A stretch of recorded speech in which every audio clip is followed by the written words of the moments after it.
Welcome to episode 15 of our series on the surnames of Appalachia and the American South.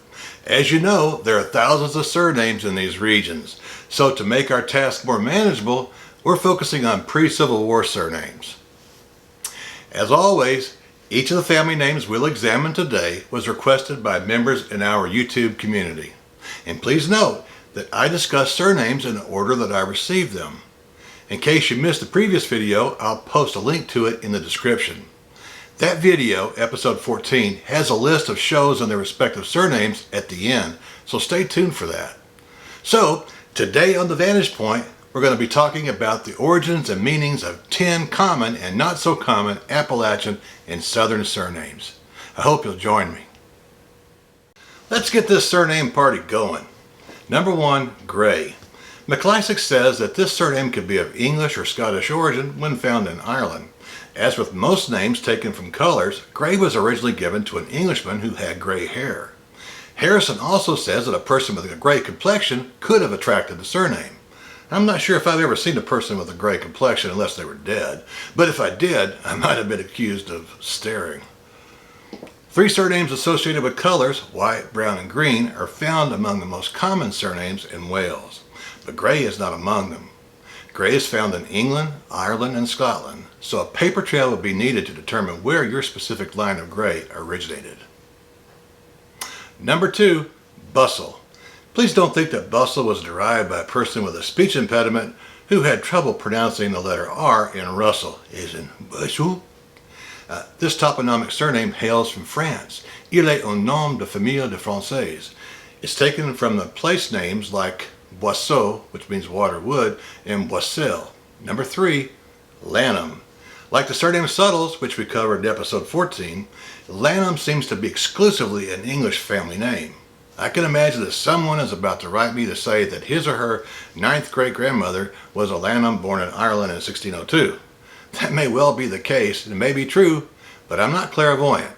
When a surname fails to appear in my sources, which are very reputable, I assume that it wasn't a common name in those countries. It didn't say it wasn't there, it said it's not common. Big difference. At any rate, Lanham derives from lane or street and ham for an enclosure or settlement. I think we're safe in saying that Lanham is an English surname. Number 4, Coulter. I must admit that this name has always sounded pretty cool to me.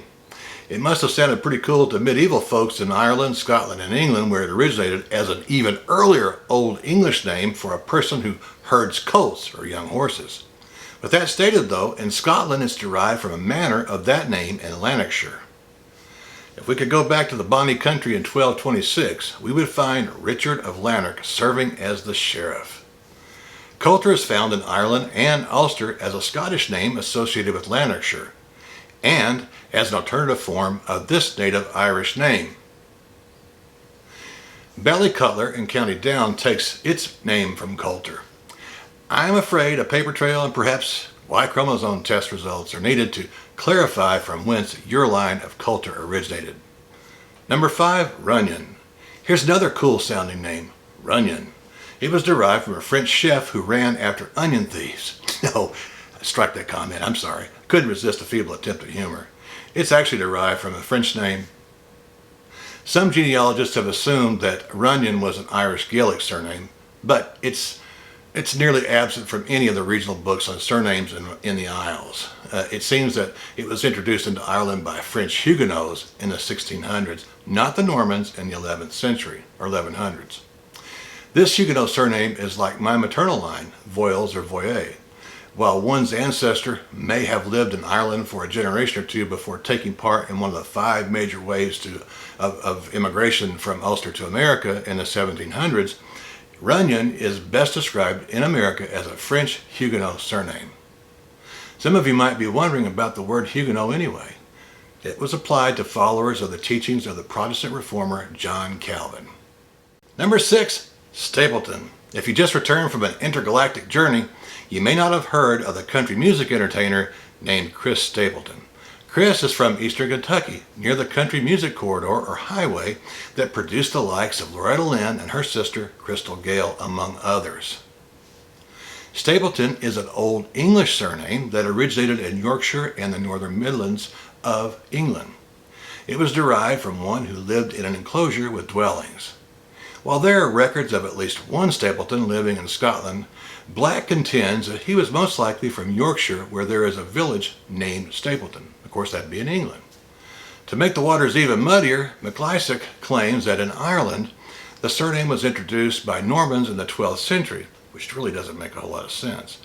It's well represented in counties Kilkenny and Tipperary, but I must disagree with MacLeisic's decision to call Stapleton a Hiberno-Norman family name. Instead, I think Anglo-Irish more accurately identifies its origin for the people who came to Appalachia in the south. Number 7, Broome. I've worked with and known several members of a Broome family for well over a decade and a half, so I was happy to get this request. Like the surname Bush, Broome is an Old English surname that was given to someone who lived amongst the Broome or bushes. In addition to England, Broome has been in Scotland since at least 1366. Black says that it's a toponymic name.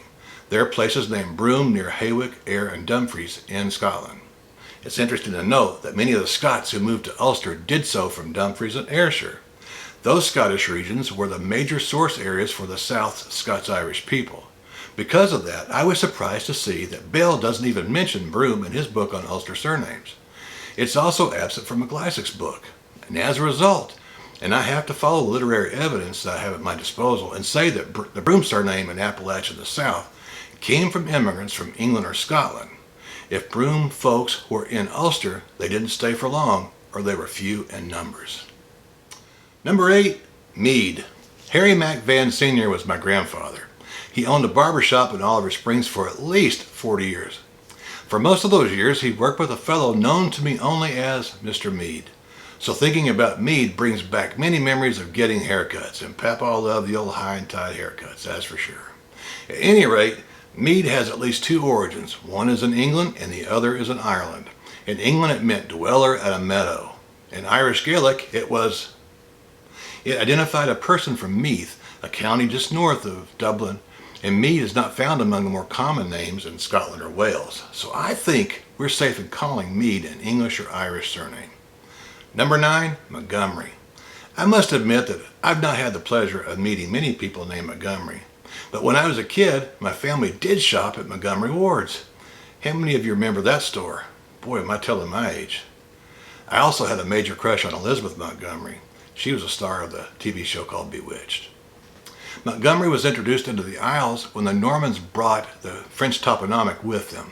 MacLeisic believes that the original Hiberno-Normans named Montgomery have died out of the Emerald Isle, but other Irish Gaelic names or families adopted Montgomery, including this family. Montgomerys are also well represented in Ulster, but those Ulster folks are of the Scottish variety of Montgomery. As with other Norman nobles, Scottish King David I in the 12th century granted land to members of the Norman nobility, including the Montgomery family. Montgomery in Scotland is now as Scottish as the name Bruce. Despite being a Norman French toponymic, many, if not most, of the Montgomery surnames in the South were most likely brought here by Scots or Scots-Irish immigrants. I say that because of the historical migration patterns. 10. Cooper. One of my favorite actors from classical Hollywood era was Gary Cooper. He was so convincing as Sergeant York in the 1941 film of that name that he won an Academy Award for Best Actor. Like Smith, Miller, and Baker, Cooper is actually an occupational name that has deep roots in Old English and Old Norse. It was originally given to a person who made casks, not caskets, but casks. With such a heavy emphasis on whiskey and Scotch distilling across Great Britain and Ireland, Cooper, in its various spellings, was quite a popular occupational name, if you know what I mean. Cooper is the 64th most popular surname in Wales. In Scotland, Cooper can also be toponymic. Each Scottish county has some form of the name Cooper in it, surnames that is. The first record of it in Scotland was in 1245. In Ireland, it's considered to be an Anglo-Irish family name. That's all well and good unless one's ancestors came from other parts of Great Britain like Scotland. I'd recommend examining Y chromosomes and a paper trail to assess the origin of your line of Cooper. Well friends, that's all I have for you today. I hope you got something meaningful out of our discussion. If you did, please like, share, and subscribe to the channel. I invite you to check out all the videos on the Vanntage Point. If demand warrants it, I'll be back soon with another episode on the surnames of Appalachia and the American South. I hope to see you then. God bless you and yours. Bye-bye.